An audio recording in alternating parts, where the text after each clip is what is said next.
Hi everyone, it is Christine back and we're ready to work on another stitch today. So this is for the dictionary of stitches that I'm creating, which will be a fabric dictionary sorted by alphabet.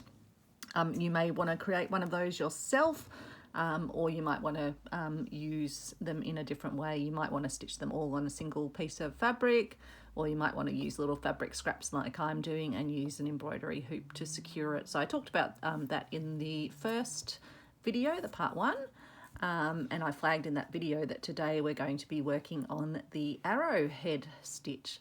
So I've gone ahead and stitched arrowhead in backstitch. So I did that, used my friction marker to write that onto the scrap of fabric, and I've stitched that on. I've also mounted my scrap of fabric onto the piece of tulle that I'm using, and I'm just actually using a strip that was left after I cut off yesterday's piece. You can't even really see the tulle on the back of yesterday's piece, but it just helps to stabilize it in the loop because the fabric scraps that I'm using are smaller than the loop that I have. So because I've pre-prepared ahead and done the lettering, we can get straight into doing the arrowhead stitch. And as I mentioned yesterday, but in case you're joining fresh today, you'll want to have 3 lines to work on. And what I actually ended up doing for mine was drawing a dot essentially at the top and then moving forward a bit and then drawing a set of dots above and below that, and then that's what I used to draw my arrow between. So I found that worked pretty well for how I did mine. Obviously my lines are a bit wavy here, but again just doing my dots sort of at an equal distance out and then putting the further dots above each of the other dots and using that as my guide for drawing. And obviously it'll be neater when you've actually got straight lines drawn there. So I've gone ahead and drawn my little arrows. I didn't draw the line in the middle, I just used the midpoint of the line that's actually in the fabric, if that makes sense. So I'm going to grab my needle and I'm going to come out at the top of the first of the arrows over below my A. Just reposition it a smidge. Pop out there.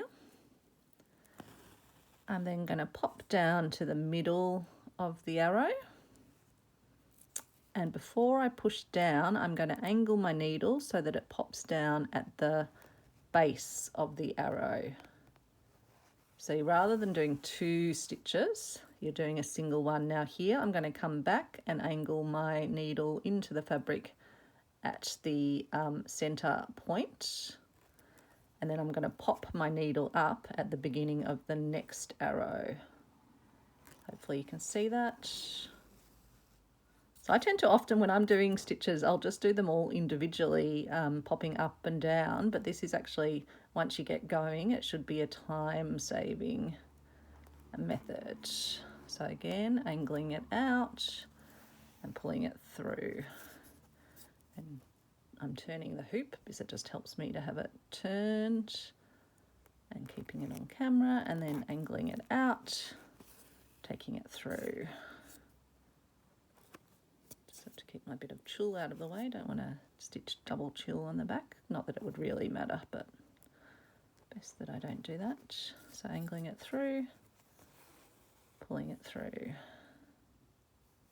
So I did decide to go with the red for this. I was pondering in the last video whether I'd go the same blue, but I'm thinking of putting it on this back blue and white and red fabric. So I thought the red could be nice to bring in. Does remind me of the colours of the French flag. And so the advantage of this is that you're always staying on the front. You're not having to go to the back all the time, because I'll just show you, the other way would be if you went through at this point here, pulled it through, and then you've got to come down and separately pop up from the back, but here you're always sort of working, I guess, a bit more from the front.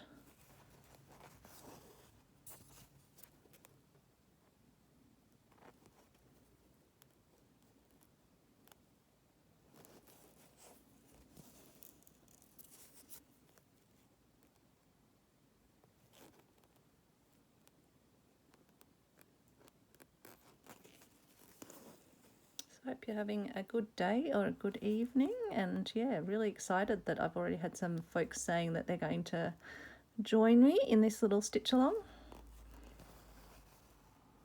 There's no speed you have to go either, so, and if there's stitches you already know and you don't want to put them in your little stitchery, you can just join for the ones you don't know or the ones you want to do. There's no rules, no stitching police allowed on my channel. It's all about having fun, trying stuff, learning things. I even learnt stuff on the first piece, like with my letters, I'd put my A and my L too close together, so just make sure on future ones I space my letters out a bit more, but I'm not going to stress about when things don't go absolutely perfectly, because slow stitch is not about that. It's about having a go and enjoying it and not being hard on ourselves. Celebrating the fact that we're giving things a go.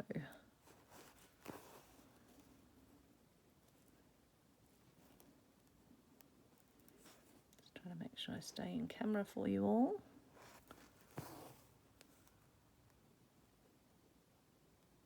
So hopefully if you are stitching along, you've got your little piece of fabric.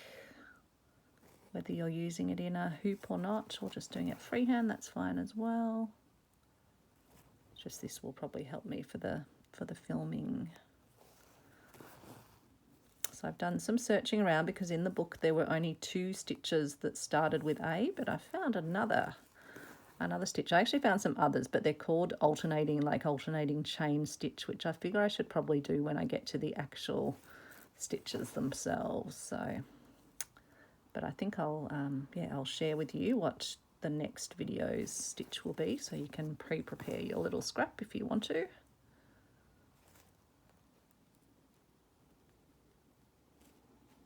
Oops. Pop that out at the right spot.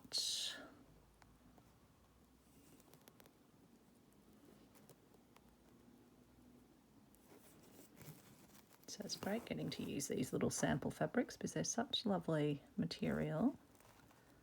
And this way I'll have them incorporated in a little keepsake book.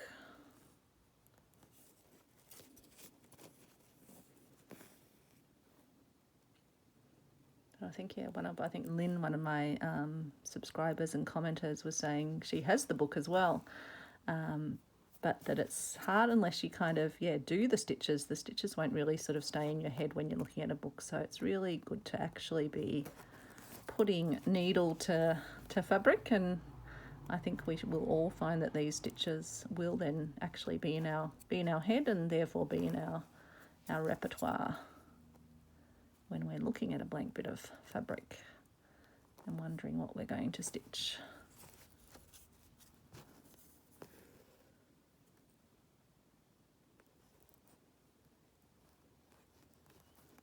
Going a bit too far across there.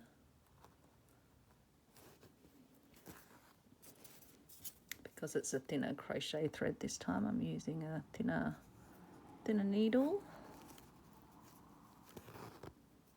So it's great as well to be using my various crochet threads too when I got that massive box of goodies. Okay, so we might tie that off. It's quite neat on the back as well, the Arrowhead Stitch.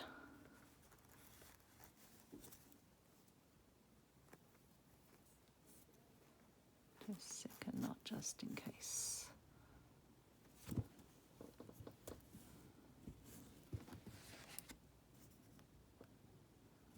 Put that in my little orts jar to collect. Oops, sorry, just banged the camera. So this is just one of the vintage, the Finca embroidery. I think it's called Finca, yep.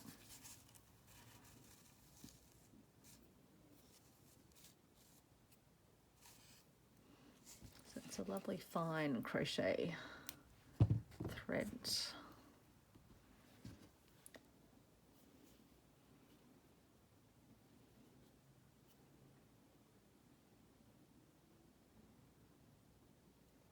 So if anyone else has got any other stitches starting with the letter A, let me know.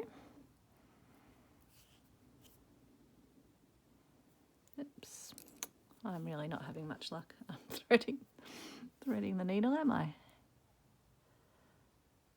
Thought I had it through before, but it just fell off. There we go.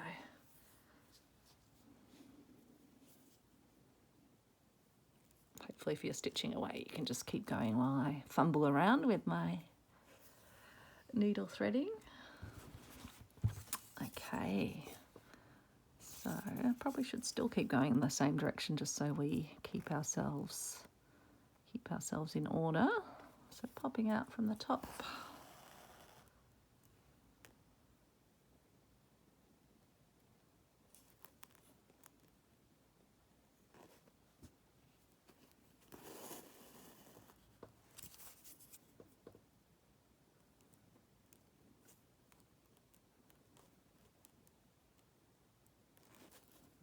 Just the angling through of the needle. Let's see if I can do it. I'm trying to not make sure my thread doesn't snag on the embroidery hoop point. A little bit of red thread caught there.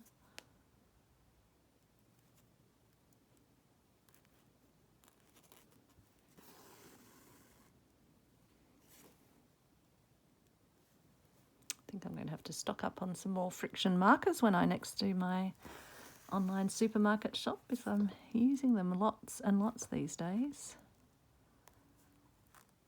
They're great just for stitching out a design that you can follow. I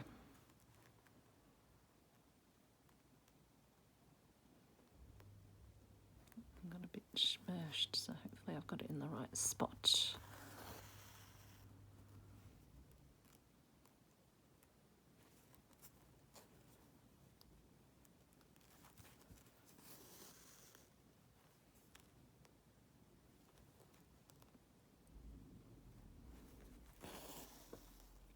Alex is taking the opportunity of the nice sunny day to clean his car. I'm actually making this video after my last video, so it's still Sunday here, but you'll be watching this on Monday is when it will be uploaded.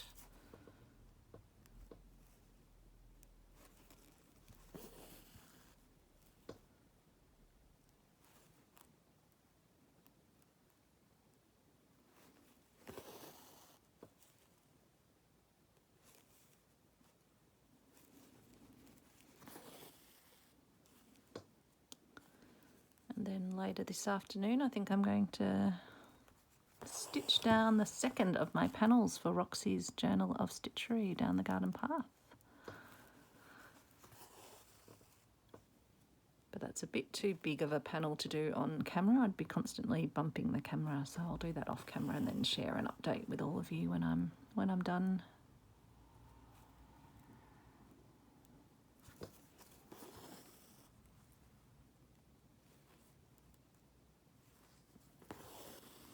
It's very nice doing a repeated stitch because it's like your hands just get that sort of muscle memory of where to go. I have to make sure I don't get so relaxed that I totally stop talking. Forget that I'm on camera. Forget that I'm filming. So this would be a lovely border stitch to do. Definitely you would need the lines just to keep yourself sort of running straight, I think. Well, I would need the lines. Maybe you're better at keeping a straight line with your eyes, but I definitely don't. I think I'd be really struggling to get these to space correctly if I hadn't drawn the little guiding marks on.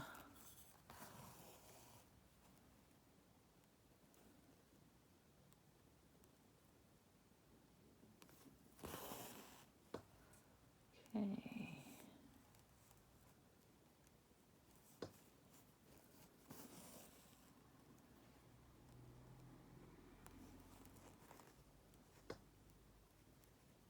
But yeah, if you can find some fabric with some lines on it or some guiding points on it, that's helpful as well for when you're drawing them on.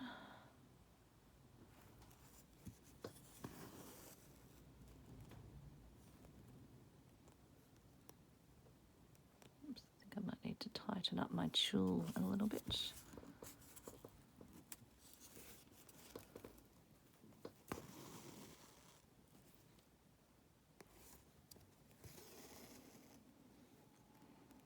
When we got home yesterday, there was no vegetables in the fridge because obviously we'd cleaned out the fridge and taken all our veggies with us. But I was so pleased in that I went down to my vegetable patch, which I've actually not done any work in for quite a while now. And I was able to harvest lots of self-seeded Swiss chard and rainbow chard and silver beet and kale. There were even some asparagus, which is weird because they are a spring. They normally pop up in the spring, but obviously they're confused about the time of year. So I got some fresh asparagus, celery, self-seeded celery, tomatoes, even some tomatoes. The plants are pretty much sort of dying off now because it is the colder weather, but tomatoes in June is pretty amazing. So some lovely ripe cherry tomatoes. What else did I get? Oh, some fennel. So chopped it all up with some mint and some parsley added at the end. I just cooked the vegetables. Oh, and some broccolini. Again, self-seeded. And yeah, just cooked it up in a pan with some butter and a little bit of garlic salt, and then sprinkled some parsley and some mint over at the end, and it was delicious. They still had the crunch, so I hadn't sort of fully cooked them down. They were absolutely delicious and so nice to have, goodies from the garden to enjoy when you get home and haven't done the shop. Okay, so I think we're going to call that a success. Hopefully it went well for you as well. Don't worry, if any of your stitches are a bit wonky, it's fine. Adds to the charm. So I'll now just flick that out of its template, and just because I didn't get to show you this yesterday, I'll just show you how I remove it. Well, not remove it from the tulle. We'll take our little guiding stitches, sort of basting stitches out, which will just take those out, just pick them up because we don't need those anymore because it's all stitched down. Just pull them out. The same here, pull that one out.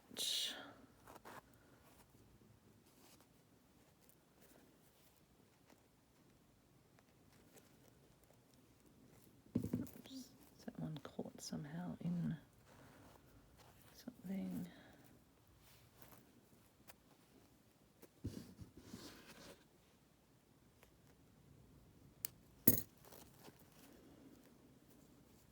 Okay, and then we'll just trim our tulle away around it at the back. So I'll just use my little scissors.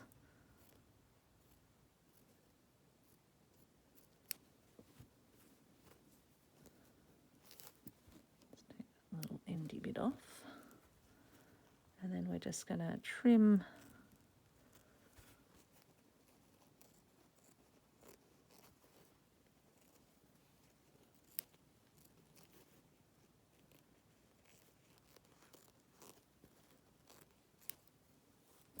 There we go. So that's the back. Get rid of that bit of thread. The knot must be behind there somewhere.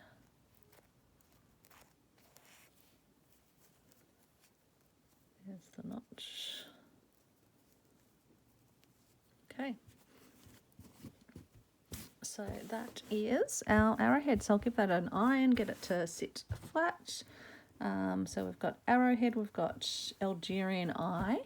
And the other stitch that I'm going to show you next time is one that I found on a site called Pintangle, and it's called the Ainu running stitch.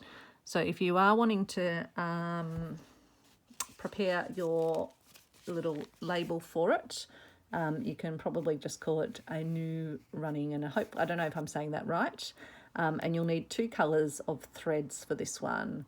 And you'll just need a straight line along which we're going to do some long running stitches as a starting point. So nothing else you need to do to prepare, but that's the stitch we're going to be doing next time. So thanks so much for watching, and I'll catch you next time. Bye everyone.